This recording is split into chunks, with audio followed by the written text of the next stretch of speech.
Welcome back this channel. तो अपन पढ़ रहे थे ऑर्डर 6 सीपीसी का। ठीक है, रूल 2 तक तो हम क्लियर कर चुके हैं, जिसमें अपन ने पढ़ा था कि हम प्लीडिंग करेंगे तो प्लीडिंग में अपन को एविडेंस नहीं लिखना है, हमने 2 में पढ़ा था। आज हम 3 में पढ़ने वाले हैं कि अभिवचन का प्रारूप क्या होगा, फॉर्मेट होंगे, किस प्रकार से आपको लिखना है प्लीडिंग, तो उसको समझने वाले हैं। चलिए समझते हैं कि रूल 3 हमारा कहता है कि जब भी प्लीडिंग होगी उसके लिए फॉर्मेट्स क्या है भाई। तो इसके लिए समझो कि जब भी कोई प्लीडिंग की जाएगी, अभिवचन किया जाएगा, जैसे कि प्लेंट तैयार किया जा रहा है या रिटर्न स्टेटमेंट तैयार की जा रही है, तो अपेंडिक्स ए में जो फॉर्मेट्स या फॉर्म्स बताए गए हैं उनका उपयोग किया जाएगा। अब अपेंडिक्स ए कहाँ है भाई, आपका जो बैरेक्ट होगा, बैरेक्ट के लास्ट में देखिएगा, वहाँ आपको अपेंडिक्स ए मिल जाएगा। वहाँ फॉर्मेट दिए गए हैं कि प्लेंट को कैसे तैयार करना है, ठीक है, रिटर्न स्टेटमेंट को कैसे तैयार करना है, जो भी सूट्स हो गए इनको कैसे तैयार करना है। तो अगर वो लागू होते हों तो उनको आपको लिखना है उस तरीके से, ठीक है। और अगर अपेंडिक्स ए में कोई फॉर्मेट दिया है वो सीधे तौर पर लागू नहीं होता है, ठीक है, तो क्या करना है, तो उस केसेस में आपको उसके मिलते जुलते कैरेक्टर, उसके मिलते जुलते जो कैरेक्टर होंगे उस फॉर्मेट का ही उपयोग किया जाएगा। फॉर्मेट वही होगा लेकिन उसके मिलते जुलते मैटर में आपको लिखना है। अपने तरफ से मनगढ़ंत कहानी नहीं लिखनी है, जैसा फॉर्मेट बताया है उसी फॉर्मेट में लिखना होगा, उसके जैसे मिलते जुलते, ठीक है, उसके जैसे सिमिलर हो, ठीक है। जितना पॉसिबल हो सके उतना करना है, ठीक है। अब समझो, थोड़ा मैंने बता दिया है थोड़ा डिटेल में कि मतलब सीपीसी में अपेंडिक्स ए होगा, मैं उसको ऐड कर दूंगा कि अपेंडिक्स ए में किस प्रकार से फॉर्मेट दिए गए हैं, मैं आपको उसमें ऐड कर दूंगा सीपीसी, इसमें थोड़ा एक स्क्रीनशॉट लगा दूंगा कि कैसे प्रकार से है, ठीक है।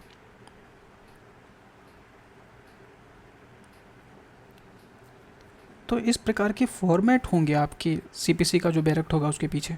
तो इस प्रकार से ही प्लेंट रिटर्न स्टेटमेंट हो गया, और जैसे कि आप बाकी डॉक्यूमेंट हो गए, जैसे कि मनी का सूट हो गया, उसका फॉर्मेट हो गया, और रिकवरी सूट हो गया, और पोजीशन के लिए सूट हो गया, स्पेसिफिक परफॉर्मेंस के लिए सूट हो गया। जब कोई याचिका ड्राफ्ट करते हैं तो आपको इसी फॉर्मेट को फॉलो करना होगा जो सीपीसी के आगे अपेंडिक्स ए में बताए गए होंगे, ठीक है। उसके जैसे बिल्कुल सेम टू सेम नहीं हो सकता, उसके जैसे सिमिलर होना चाहिए भाई, बिल्कुल तो हल्का फुल्का तो मिलता हो ना उसके जैसे। अब बिल्कुल ही ना मिले तो ऐसा नहीं करना है, आपको उसके जैसे फॉलो करना पड़ेगा। अगर आपका मामला किसी खास फॉर्मेट से बिल्कुल ही मैच नहीं करता है तब भी आपको वही स्टाइल, वही स्ट्रक्चर जितना संभव हो सके जो अपेंडिक्स ए में बताए गए हैं उसी फॉर्मेट का उपयोग करना है जितना संभव हो सके, ठीक है।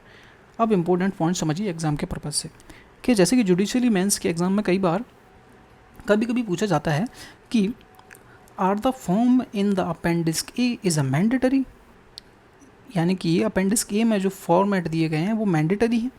उसका जवाब होता है भाई हाँ जी, बिल्कुल मैंडेटरी है, जब तक संभव हो सके उसका पालन आपको करना ही करना है, ठीक है।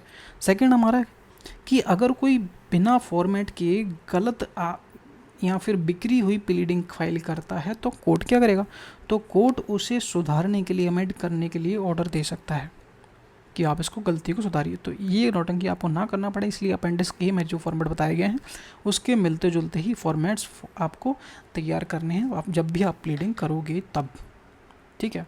तो ये हमारा रूल 3 यहाँ पे क्लियर होता है, जिसमें फॉर्मेट की बात की गई है कि किस प्रकार से फॉर्मेट्स आपको बनाने पड़ेंगे जब भी आप प्लीडिंग करोगे तो, ठीक है। अपेंडिक्स ए का ध्यान रखिएगा बस, ठीक है। मिलते हैं ना इस वीडियो में। वीडियो पसंद आए लाइक करना, सब्सक्राइब करना, और कोई स्पेसिफिक ऑर्डर या सेक्शन पढ़ना चाहते हो, कोई एक्ट पढ़ना चाहते हो, कमेंट करना, तो हम ज़रूर पढ़ाएंगे। Thank you.